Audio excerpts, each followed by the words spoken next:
New Jersey, chime time, 9:30. What do people not understand about Taser? It feels kind of like sticking your finger in a light socket. Is there socket. any time when you wished you had had a Taser? How does American citizen learn to fire a Taser?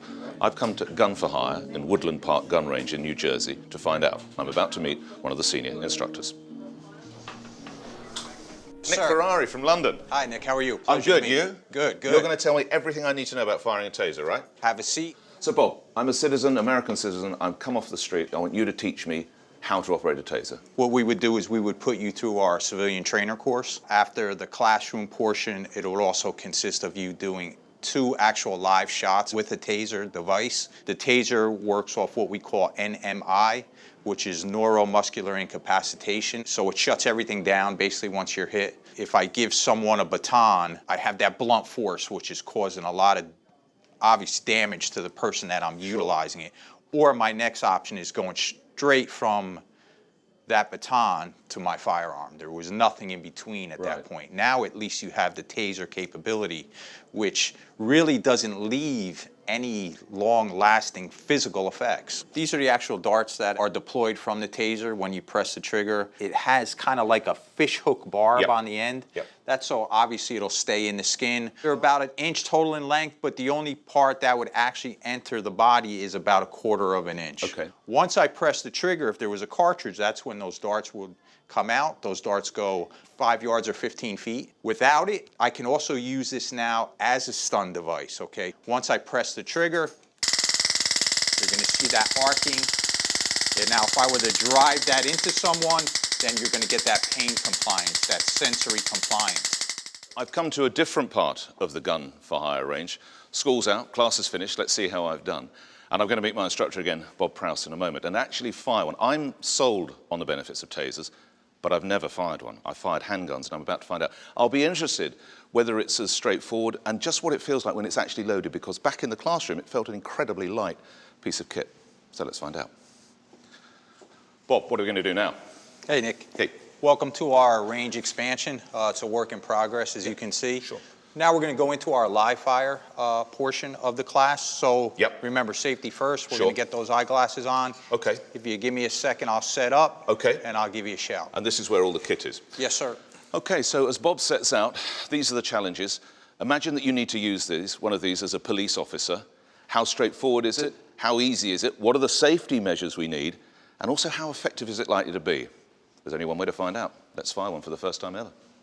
Okay, Nick, we're all set. We're going to do our live fire portion now. You're going to actually do a shot onto our dummy. The Taser's preloaded with the cartridge. I'm going to hand you the Taser This itself. is the first time I've ever actually handled a Taser in my life. They're remarkably light, aren't they? Yes, they really are. are. There's no weight to this It's like at a all. small handgun. Yeah. You're going to aim the Taser towards the dummy. What, just without, okay. Right, So just going to point it straight yeah, out. Okay. So what I want you to do now, Nick, is I want you to loudly say the word Taser, Taser, Taser 3 times. Why do we do that, Bob? Well, we're going to do that because we let people around know that we're going to actually be exposing someone to a Taser, and we're letting that subject know too. We're going to hit him with that Taser now, right? Right. He might decide, okay, this isn't worth it, and I don't want to continue this attack.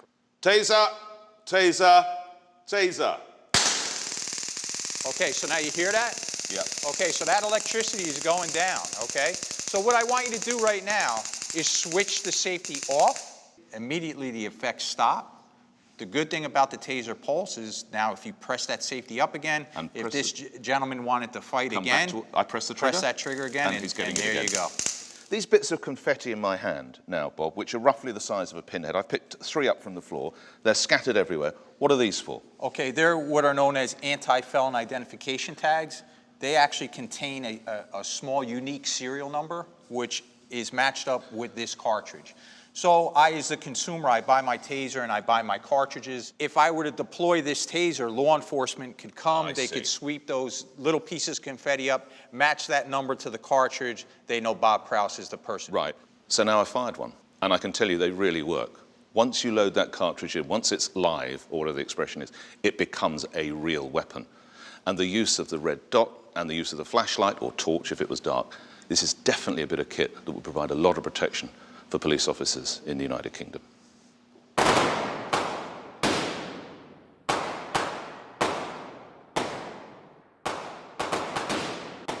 So we're in a shop, it is, I don't know, how many, hundreds of guns? We have rifles? over 300 to 400 different firearms here, from long guns, rifles and shotguns to handguns, yes. Describe your typical customer. What is he, or is it absolutely anyone who walks off the street? It's not anyone who walks off the street. Here in New Jersey, we do have some straight gun laws. So you have to go through the background check. You have to go through your local PD, fill out the application. Once you do get approved, which could be anywhere between 30 days to 6 months, once you get approved, then you can come here and pick out a firearm. You do Taser courses here. We do. How popular are they and what sort of folk take them? So we started the Taser course about 9 to 10 months ago. We taught over 140 students. You know, they feel more comfortable with the actual Taser than actually owning a firearm. Because a lot of people don't understand, just because you own a gun doesn't mean you know how to use it. But at least with the Taser, it's a little more dummy-proof. We're having a debate in the United Kingdom.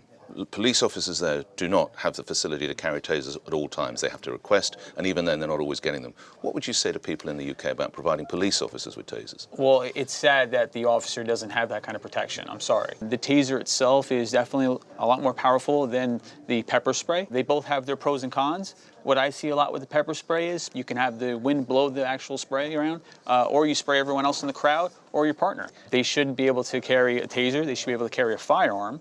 I know the laws are super strict there in the UK, but the Taser is a good means of defense. Jimmy's support for police carrying arms does not come as a surprise. But next I decided to go to a very different location, to one of the poorest parts of New York, South Bronx, to see what people there think of armed officers. This is a community event organised by Save Our Streets Bronx, a local group campaigning against gun violence and helping young people make better life choices. SOS Bronx has a team of violence interrupters, local people with first-hand knowledge of street and gang life who use their relationships to mediate conflicts before they escalate. Hi, I'm chilling with my buddies here on Jackson Avenue in the South Bronx. You having fun? I was just telling my co-workers, right? Yeah. Y'all having a good time. You don't even know. No. That you be setting yourself out right now with these kids right now. Yeah, yeah. If it was a different time, Yeah. they would have robbed you. Seriously? Seriously. Oh, He says he wouldn't. This one I'm not so sure. This is Marisol Rivera, a hospital responder and coordinator at Save Our Streets Bronx. Back at the Save Our Streets Bronx Centre, I spoke with Marisol about her work and the locals' perception of police officers. In the United Kingdom now, we have terrible problems in cities such as London and Birmingham, where there are record rates of killings, mostly stabbings. What does a program like this do? Well, since I've been here from the ground up, which is important because you will know how to create a site where you want people to come in and feel comfortable, to know that this is a safe haven. And that board over there, which says days since issue, tell my listeners and everyone else, what is that board and why is that so important? What does it say on that board? It represents the days in our catchment area where it hasn't been a shooting. So one side, South Bronx have 96, that's almost 100. Morris saying they got 13 now because there was just a shooting. So what we do, we go back to that same location where that shooting take place and we have a rally. We have a rally to denounce gun violence, to let the community know this is not acceptable, and we give out public education, we give out swag. What's the highest number you've ever chalked up on that board? Morris saying they made 380 days without a shooting. We had Channel News in here, a big celebration because it's never been done in this area where they went a whole year and a little bit of change without a single shooting. And is this one of the roughest parts of the Bronx? Yes, one of the poorest parts of the Bronx as well. So people where they feel hopeless, we try to come and say, just because you low in poverty don't mean you can't have a good heart and you can't help your people out. So that's what we do here. We help everyone. How important is the role the police play in an area like this?